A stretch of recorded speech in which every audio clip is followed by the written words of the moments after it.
Hey guys, it's Jonathan. So we do this once in a while. I just wanted to send out a video as a thank you. Thank you for subscribing to Active Day Trader. Thank you for following me. Thank you for just being curious with an open mind. And this video, it was a live class that I gave on futures. It's great content. It shows you in a unique way how we trade futures using more of a relative value approach. So enjoy. All I ask, guys, if you're watching on YouTube, if you could do me a favor and like the video. If you have any questions, just leave a comment. It's a really big deal. I really would appreciate it. So enjoy the video. 60 minutes, exactly how we trade futures. Thanks again, guys. I'm going to keep the questions up throughout the entire presentation. So like Rudy just said to slow down, that's very helpful. These are always tough, especially in a small group setting, because I can't look out and see people shaking their head and like, yeah, I understand. So if I'm going too fast or slow down or whatever, let me hear it. It's actually really, really helpful for my side as well. Okay, so that's how we can use the handout.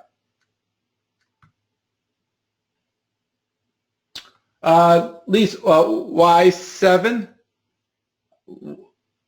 Why 7 people? There's 10 people on now. The room's filling up. But not there. 7's got nothing to do with the trading.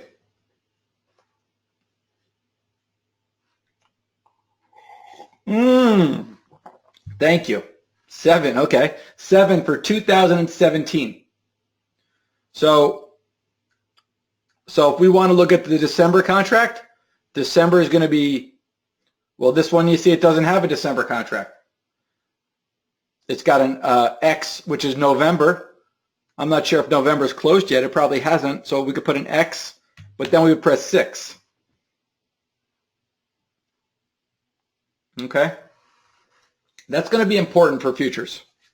So use this as a cheat sheet. Always keep it around. I keep a printout like this right in my desk because I'm constantly looking at different months. Okay, so whenever you're looking at all the January going forward, you're going to look at F7. Yeah, you could get the secret decoder ring. That would be practical. You got to trade a lot of futures though to make good use of it. Okay, so now I'm going to move this to the side. And then I'm going to go to the CME website. And I want to go to the CME website before we kind of get into the trades, because this can really protect us.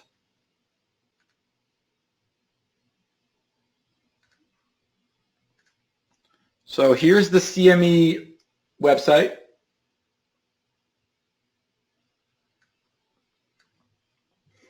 CME.com, CMEgroup.com, they both take you to the same place. And now if we go under trading and we look at all the products, and let's talk about agriculture. So you can just click on agricultural. And if we're going to talk about, say, corn, we scroll down. Corn futures. These are corn options.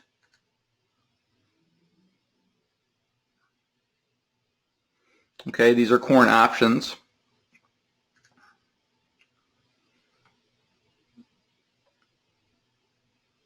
So let's go to, I guess, cattle futures.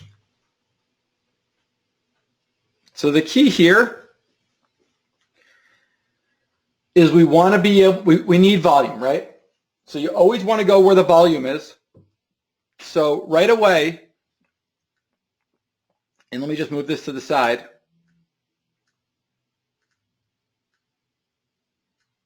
And right now we're looking at live cattle. So live cattle is going to be /LE. And if you just put /LE, you're going to get the front month. Okay, and the front month is usually going to be the most liquid. So I think this is going to be December right here. Just take this off percentage.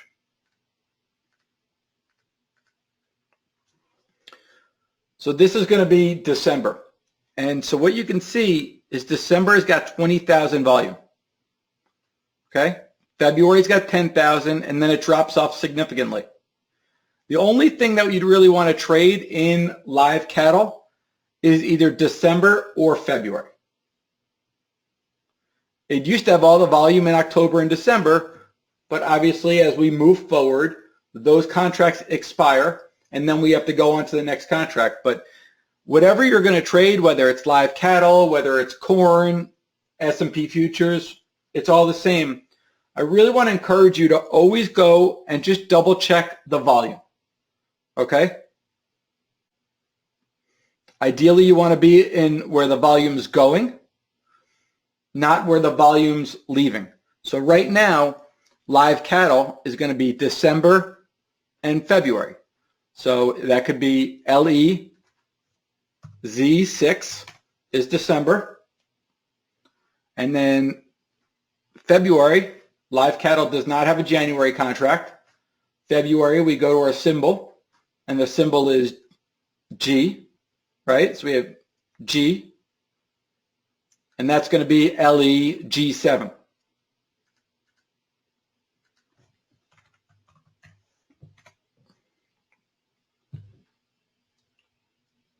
Okay, so just protects you. It just protects you. It makes sure that you're not in the wrong contract. Live cattle, it might not be as big of a deal, but if you start looking at more liquid stuff, like if we look at CL,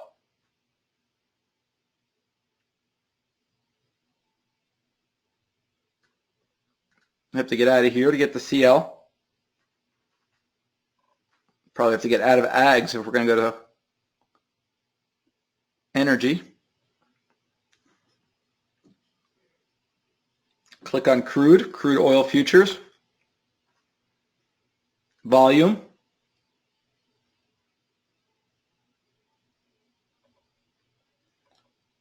and there you go. So crude goes out 3 years. Crude, there's a ton of contracts. What you got to watch out for in crude, okay, is we definitely are not going to touch November.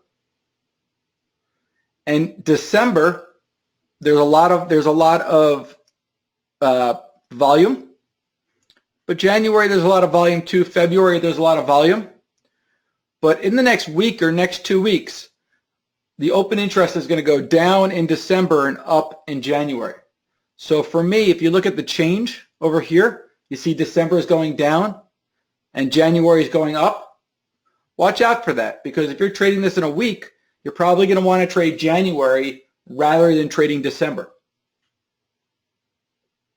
And the reason, especially in commodities, and this is something you should really write down, in commodities, in the last week before the things expire, you don't want to be there. You do not want to trade those.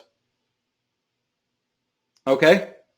So really, it's really important. It seems like it's no big deal because, oh, there's liquidity, but you don't want to trade an oil contract a week or 2 weeks before it expires. And the reason why is because a week or 2 weeks before it expires, market participants are forced to do stuff rather than doing stuff on their own volition. So, and we don't want to be a part of that, because that's going to take away natural supply and demand. So I can't stress that enough, and I don't have an example right now because it's not expiring, but from experience, there's no reason to trade something that's 2 weeks from expiration. So even if we were looking at CL right now, I'd look at December, but you can just as easily go to January, and it's not a big deal. Okay? Does that make sense with everybody? Because after this, I want to leave and go talk about trading. So good question. Rudy asked, what about rolling the contract? And I would say, without having an understanding of everybody's trading style or what size you're trading, you never want to roll your contract. a fund, like if I had a futures fund and I had 500 contracts of crude and I couldn't cover because I'd moved the market, then I would consider rolling. But when you roll your contract, you're dealing with a whole other trade. So not only are you in crude, now you're playing the roll. And if you don't know how to play the roll, you're just adding extra risk. So I would never roll the contracts. I actually feel that way somewhat in options, not as strongly, but in futures, we don't want to roll our contract.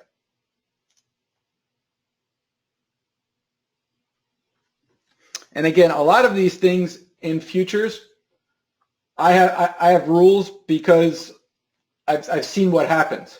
I've seen the calendar market just go absolutely insane, and then you'll have no idea what's going on. You'll just be losing money, and it'll just, you're putting risk in some place that wasn't your intention. You wanted to buy crude, and now you're stuck in a calendar spread because some crazy hedge fund or CTA is blowing out, and we don't want any part of that because we're not going to ever get the upside of that trade. We're only going to get the downside. So that's why we don't roll. I personally don't roll at all unless I'm trading the calendars. Okay, so I'm thinking we leave CME, we leave all the contracts.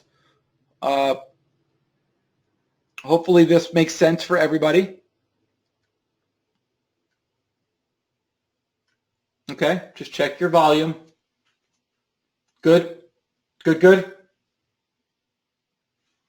All right. I'm going to pretend like I'm looking out there and see a lot of head shaking, like, okay, I'm with you. So, good, good. Oh, nice. All the goods are coming in now.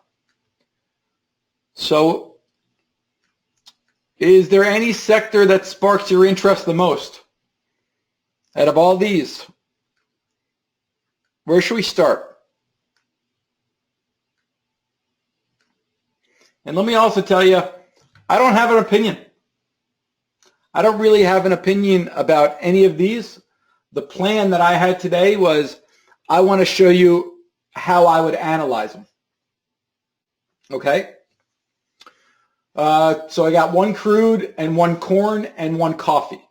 So I'm going to tell you right away, coffee's not a good trade. The only way that I would trade coffee is there's two different coffee contracts. So I would trade those against one another, but they don't have liquidity. Coffee's not a good trade. I would stay away. So coffee, sugar, cotton's actually, it's fine, but it's very, very dangerous. Lumber is fine, but it's dangerous. So let's talk about some ags. I think that's a good place to start. So why don't we start with, let's start up here. Okay, let's start with some beans. These are a really good trade. They make a lot of sense. So what I'm going to do is I'm going to put in all the contracts, / ZS, ZL, ZM. So if you guys are going to do that with me, you can, or just probably better off just to listen and then replay it and mess around with it.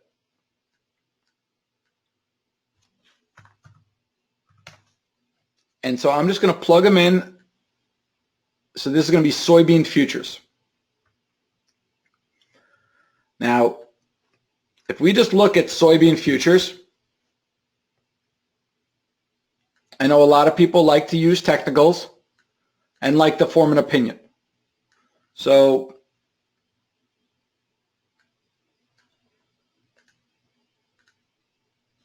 here's what soybean looks like. Now, a lot of people will start doing technical analysis and, let's put some moving averages on here. I like 100, 200. I also like to use 60 and 120 when I look at futures.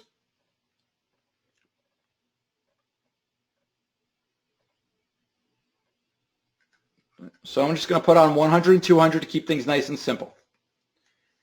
Now, if we just look at what's going on, pretty obvious, right? Soybeans straight up, straight down. Now they're in this little range thing, but they're gappy. You can see these little gaps. But overall, I can't really learn anything from this. So what I would do is then I take soybeans and I'm going to look at it relative to soybean oil and soybean meal, which is going to be here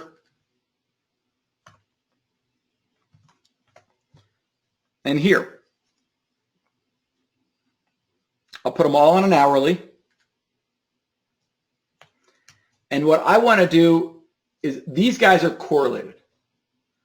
And we talked about stocks that are correlated. We talked about options that are correlated. You guys have heard me say that analogy of the dog at the beach where you put down the long leash and the dog can run 360 degrees, but it's never going anywhere. That's what I need in order to risk any kind of money in futures. I need to be able to control it. And so how can we control it, right? How can we put ourselves in a position that I'm not just selling here with a stop and crossing my fingers that I hope it goes down? Because I don't do that. I don't think that works. I don't think somebody can sell this and put a stop in there and make a consistent living doing that.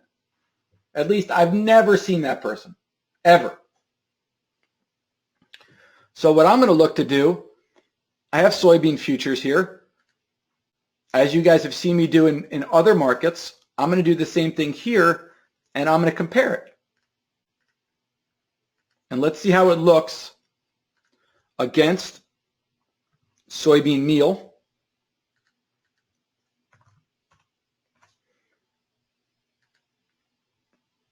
And then that was soybean oil, actually, and soybean meal.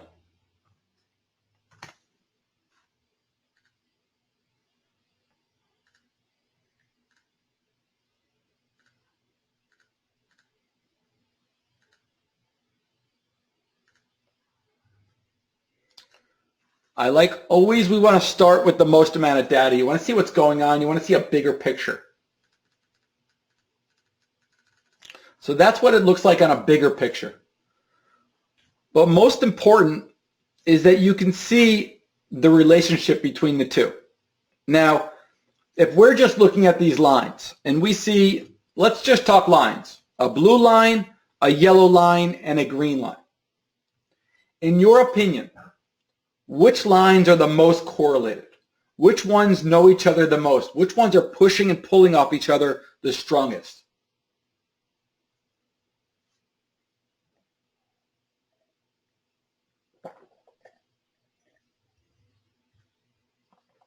Right. Green and yellow. I agree.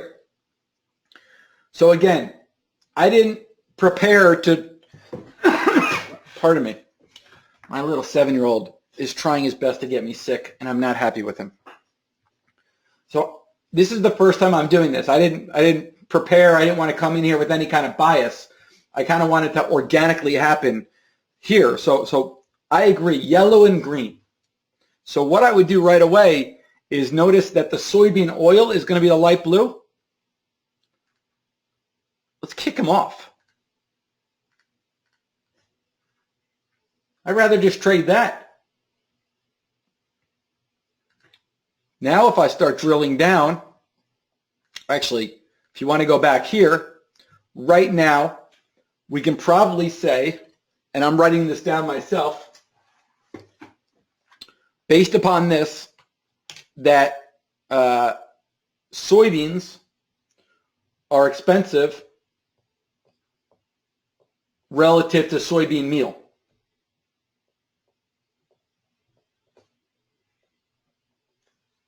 Okay? Right? You see, all year, they pushed and pulled off one another. That's how it looks on a weekly. Oh, really good. Good. So he's, right? Lockstep, all the way going back to 2013. I'm sure if we go back further, it looks even better. But once in a while, especially because these contracts, probably they have really good liquidity. Liquidity is not the problem. People don't trade them because they don't know anything about them. They're kind of scared of them, right? I mean, has anybody here traded soybean oil or soybean meal? Probably not, right? Or not a lot. But you can find a lot of really good trades. And if you go back during these time periods, you can see that things happen, especially just based upon supply and demand. So if I drill in and we go closer and closer, and now let me pull up these other two charts. This is going to be ZS and ZM. Yellow is going to be ZS. Green is going to be ZM. So ZM's down on the bottom.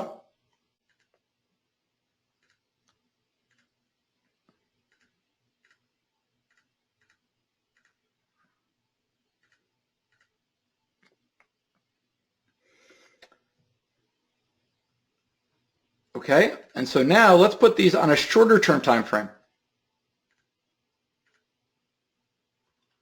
And it looks like that. So right now, if the game was, Jonathan, tomorrow, I want you to make money in the soybean complex. I want you to take out money somehow between soybean oil, soybean meal, and soybeans. Do your best. At the end of the day, that's your scorecard. That's how I'm going to judge you. What I would do, I put these both on a 5-minute, so we're just looking at a very short-term chart. The ZM, I would buy dips. That's it. I mean, I would use technicals or whatever. I would only buy dips, and I would only sell pops. And that's how I'd look to trade it. But what I'd really look to do is I'd want to be patient. And if soybean futures get a really strong bid tomorrow and soybean meal is offered, which means this relationship has gotten even more extended, that's when I'd want to initiate a trade. And that's how I'd look to trade. You know, even if you went back and traded today like that, and if you traded it well with discipline, I'm pretty sure I can make money doing this. Okay, you can see plenty of times it got up for pops that we could sell. Plenty of times we can buy this. So that's what I would do. It's not necessarily that I would do a pair trade. I probably wouldn't do a pair trade if I just had to make money tomorrow because the pair wouldn't come in time. But if the yellow line, if soybean futures started going higher and soybean meal didn't, I would look to buy soybean meal, trying to think that one's going to pull the other one. If it stopped going higher, rather than cover my soybean meal trade, then I would sell that yellow, the soybean futures. And that's how I would approach the trade. And if you can see, to me, I don't feel like I'm gambling. I don't feel like I'm gambling like, let's sell soybeans and just put an arbitrary stop somewhere and then supply and demand could just take me out. I feel like if I do this, I'm holding a much stronger hand. And if it goes against me, I think I'm okay, right? If we go back this time period, it did take a while, but for somebody who is trading it and really consistently selling one and buying one and trying to make money doing that, you didn't really have very much risk because it didn't really go against you. But then all of a sudden, you had 1 month where you just annihilate it, where you really, really take them good. And that's what you need to do in trading. When you're right, you need to make money. A lot of people don't understand this about trading. That time where you look around and you're like, oh, trading's been pretty good lately. I've had a nice little run. Well, that's the time you have to make money because you're going to lose money, right? We're going to go through time periods where the trade's not as good. So that's something I always ask myself, how's the trade? How's it going? Last couple of days, if they've been okay, then I want to press my bet because I know when it slows down, it's going to be a challenge. So there you go. That's exactly how I look at the soybean complex. Any questions on soybeans until we move over?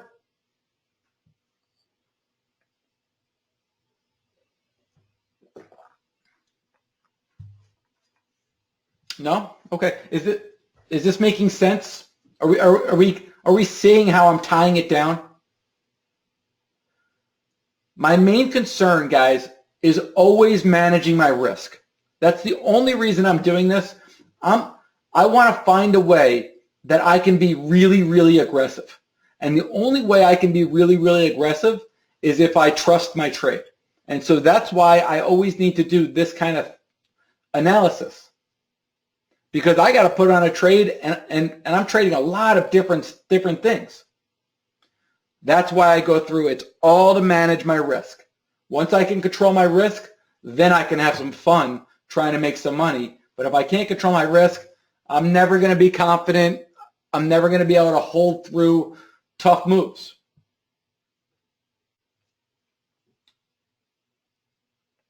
Yeah.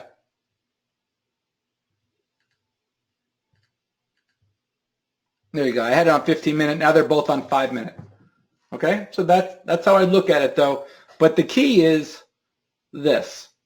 And if we did this analysis and it wasn't presenting an opportunity like this, I would have probably said I wouldn't do anything. Or maybe I would force myself to incorporate that soybean oil that we kicked out.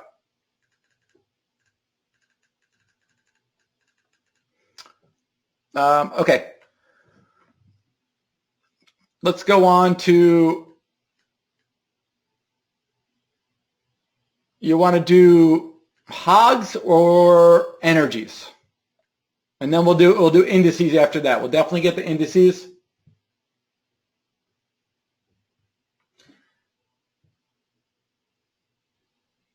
So Ben, the price action looks the same on this example.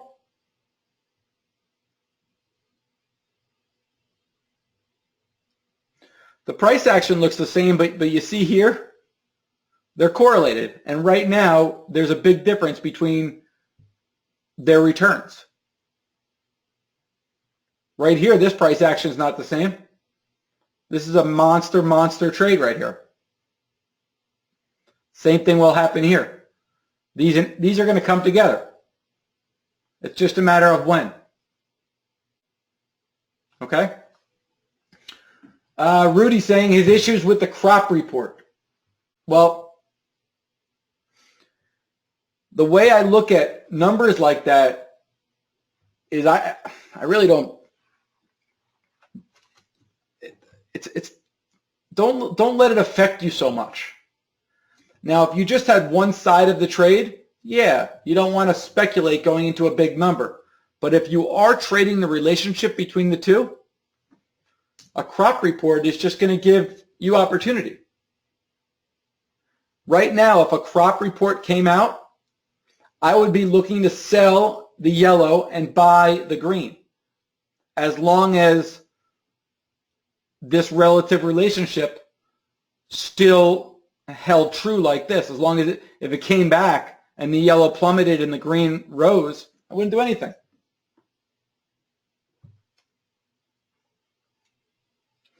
Michael says, which of the products should we worry about concerning limit up or limit down? We only need to be concerned about limit up or limit down if it's really, really volatile, and then we're going to want to be more of a pair trade in both. But most days when they're just trading around, limit's not too close. I wouldn't play around limit either unless you know what you're doing.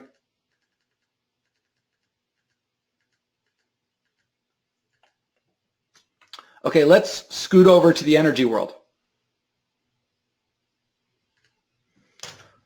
So energy, we'll talk about CL, BZ, RB, natural gas.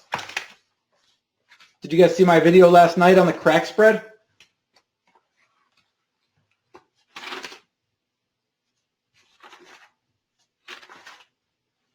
That's a really cool trade.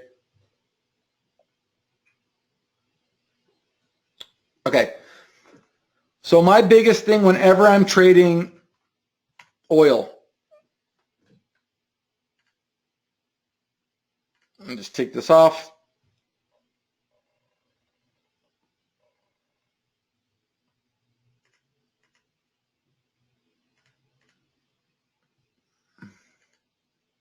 Okay, CL. Same thing, 100, 200 period moving average.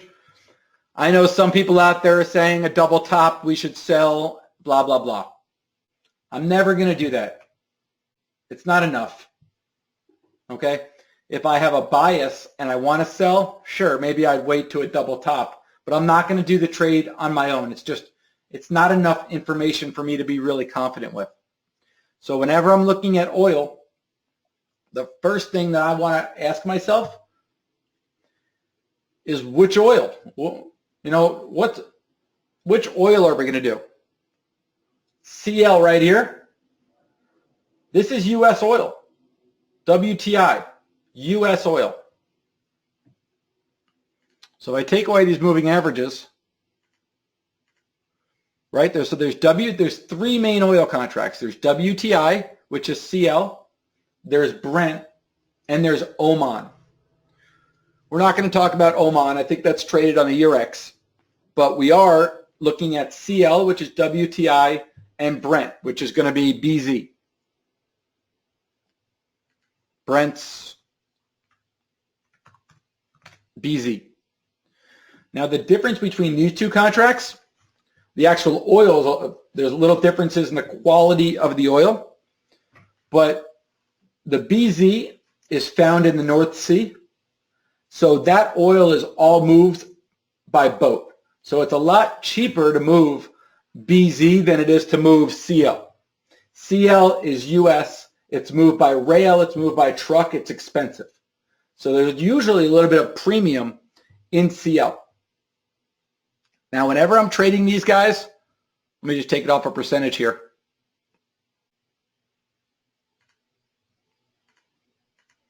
And this is another thing. I really, really encourage everybody to do this. I'm always going to go CL minus BZ. And I want to look at them like we talked about, right?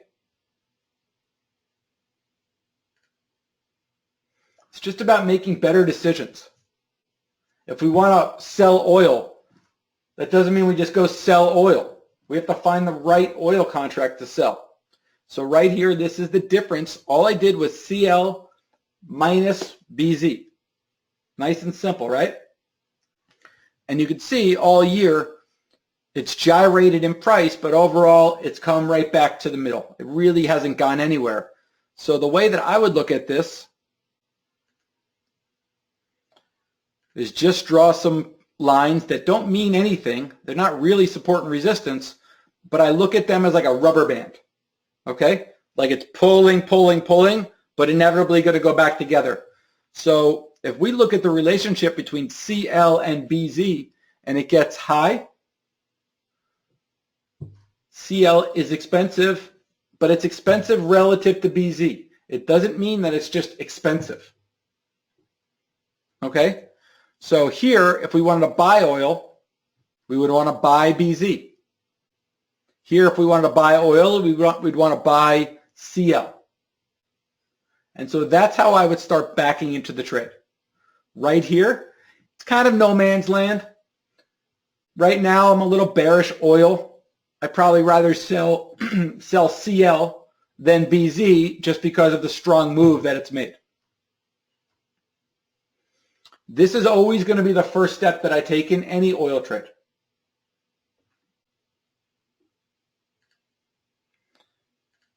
And I would like to say this, for those out there trading oil and however you're trading it, I hope you can see by doing that extra step that I just did, I'm not asking you to change anything, right? I'm just saying take one extra step before you do it to put yourself in a better position, you know, a better opportunity to succeed. But if you like to trade CL and you trade it off a 100 period moving average and you sell it when it's above, I'm not asking you to do anything else. I'm just saying make sure that you sell the right one. Should you sell CL or should you sell BZ?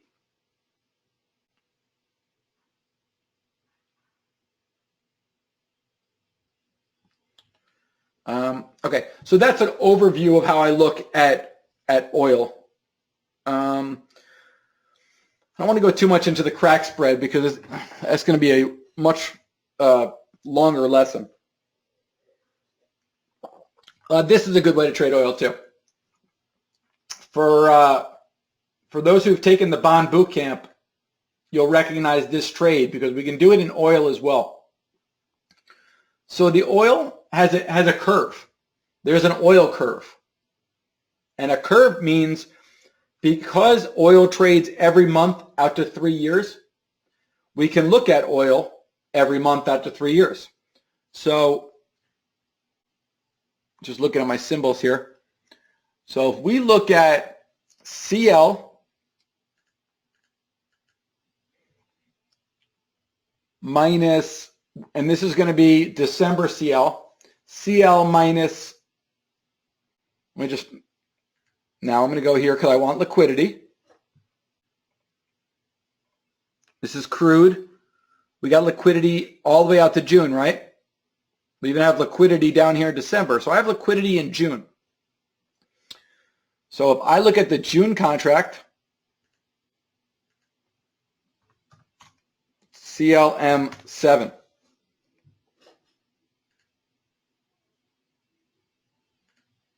I put it on a line just because I think it presents well on a line. Let's look at a little bit shorter term. So it looks like that. And this is a really cool way to trade oil. So right there is the difference between December 2016 oil and June 2017 oil. So if we look at those contracts independently,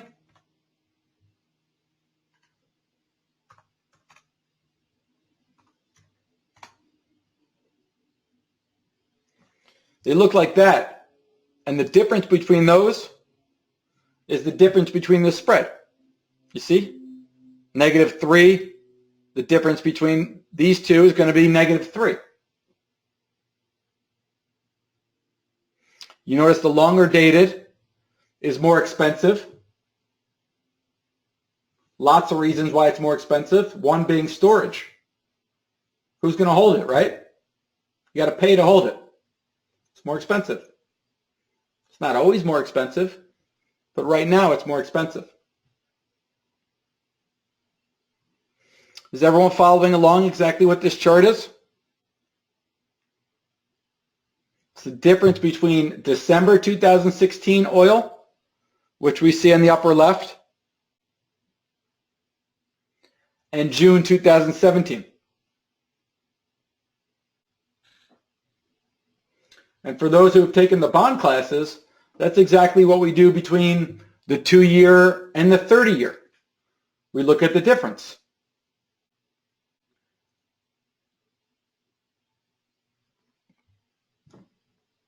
Can I go forward with this? I don't want to confuse you. Okay.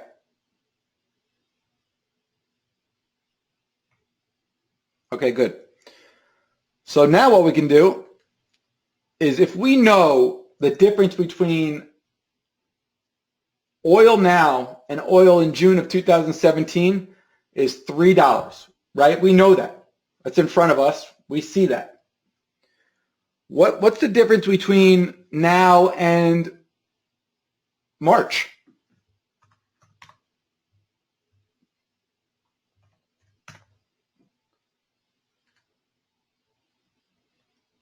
And then what's the difference between March and June?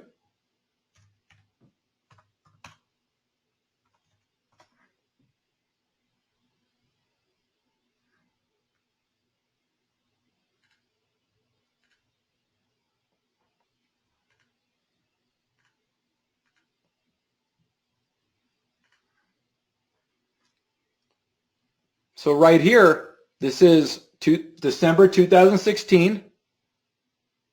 out to March 2017. This is March 2017 out to June 2017. So this chart plus this chart equals this chart.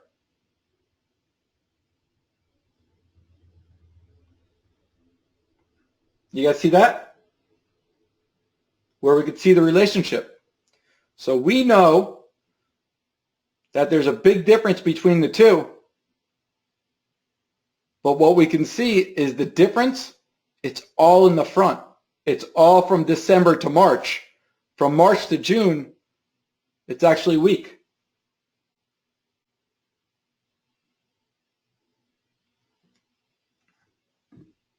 This is cool stuff. This is a really, really good trade. It just, you got to play around with it and understand it. And what we're trying to do is kind of put that little puzzle together.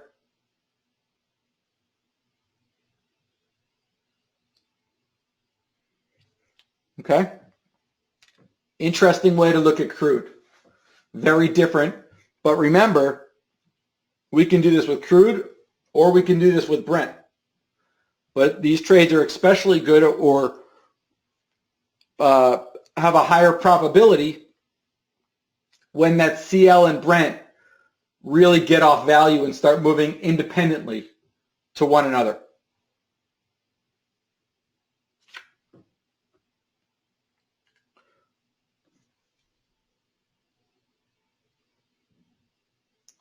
So Paul's saying, are we looking for large differences to trade against? Well, really what I want you to see is to understand what the oil curve is doing. And then like this. This would be a trade that I would do. Buying March and selling June. That would be a cool trade, right? And I would be doing that because I know the value overall is strong, but yet this little piece is very weak. Okay? Strong, weak, I'd look to buy this. If we're just looking at the difference between crude and Brent, just CL minus BZ. Just one minus the other.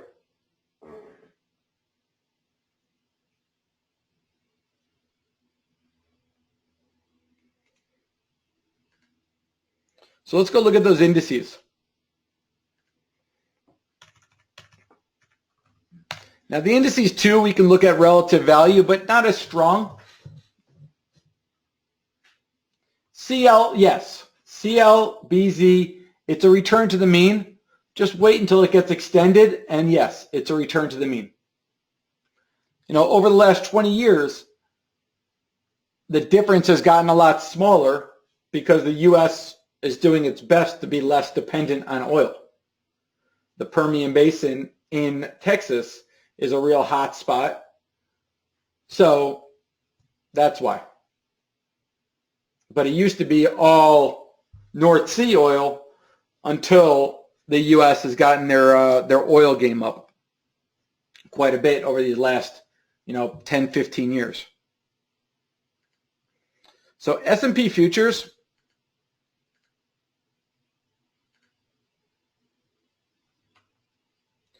this one too we can look at against the other indices, against the Dow, against the NASDAQ, against the Russell. And this I'm always doing as well.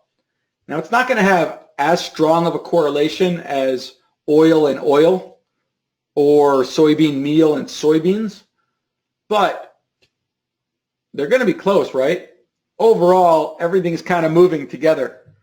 So if we look at S&Ps and we do that same kind of comparison,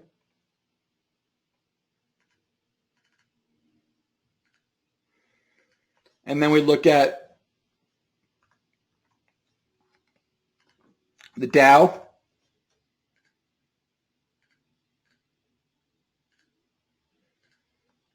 and then the NASDAQ,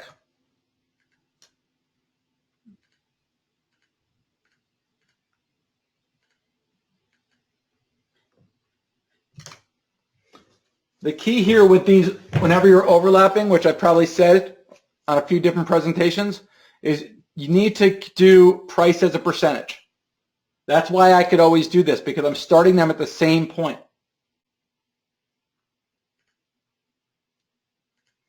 So now if we look longer term, see the NASDAQ has been crazy.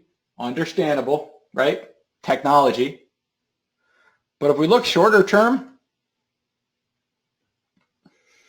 that's kind of what it looks like. Now I would say I would trade this relationship on the downside. If you're bearish, then I would be more inclined to sell NASDAQ.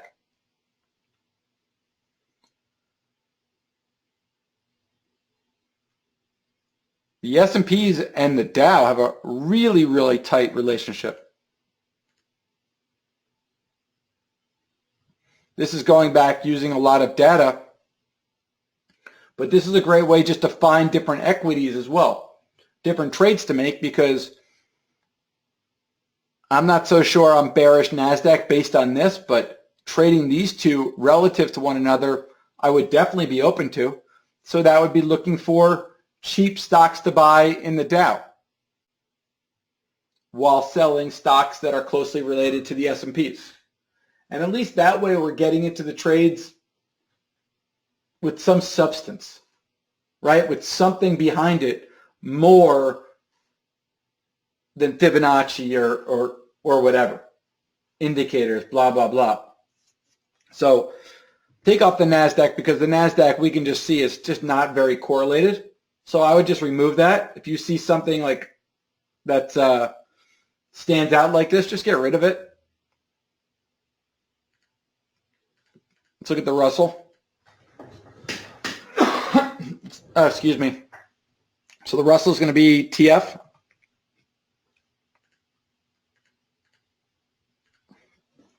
That looks better. That I would use.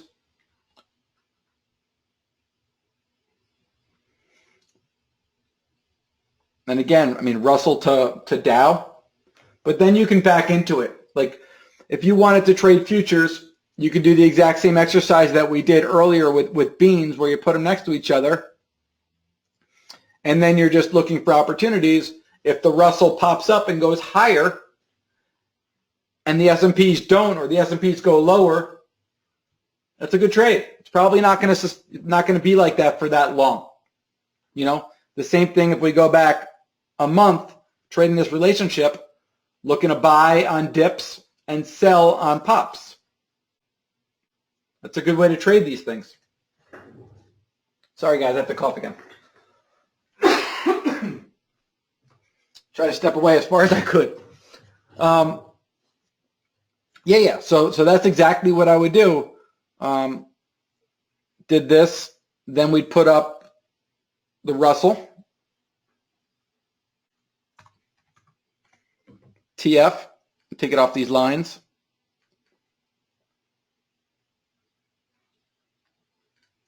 Put this on a 5-minute, and then we can look at S&Ps or Dow. Let's look at the Dow. Same thing. Put it on a 5-minute.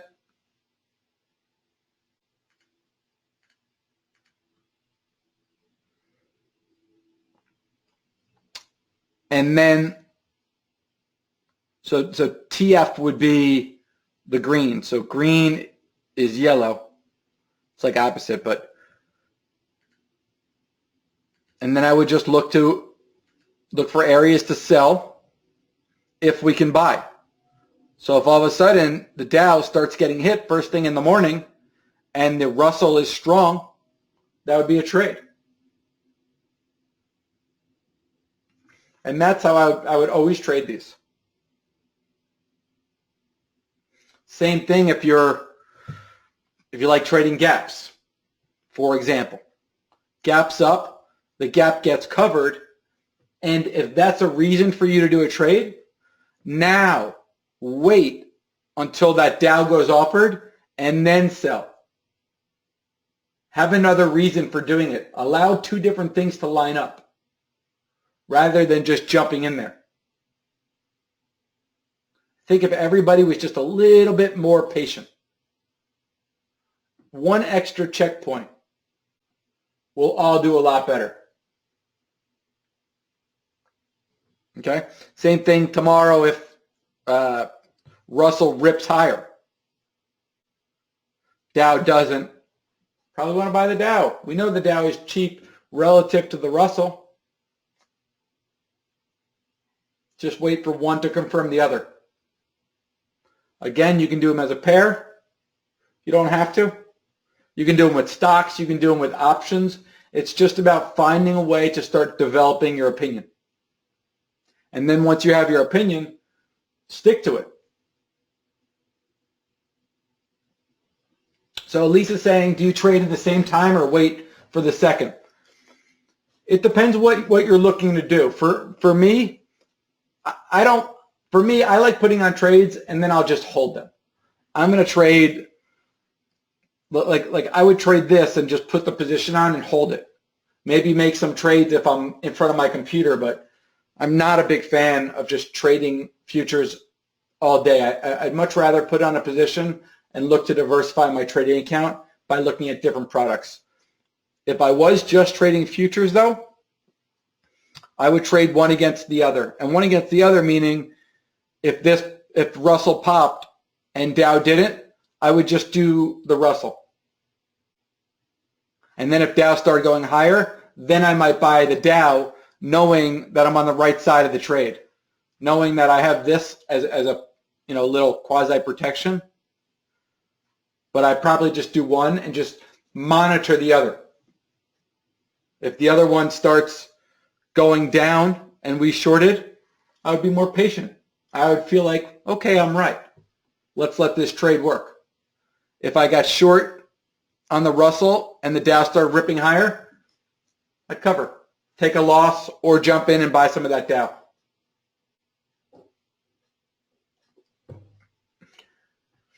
But even better than these, I really like that soybean trade. I really like cattles and hogs and those kind of relationships. Okay. The Globex markets, Rudy?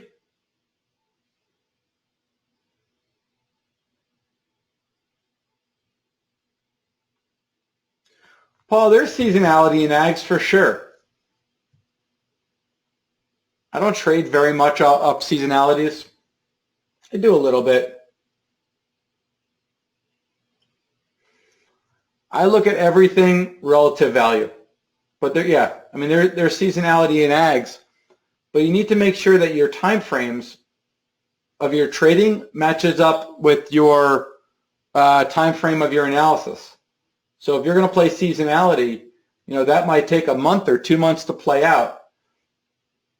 So for instance, if you buy corn based upon seasonality, what are you going to do if corn goes against you? Are you going to lean on seasonality as your reason for staying in the trade?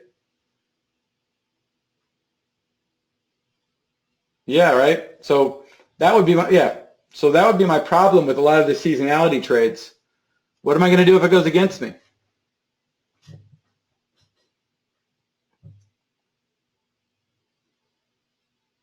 Rudy, I'm just using these as the relationship trades. Yeah. So Paul, I'd like the seasonalities a lot more if I could find something relatively expensive, because then it'd allow you to stay in the trade longer.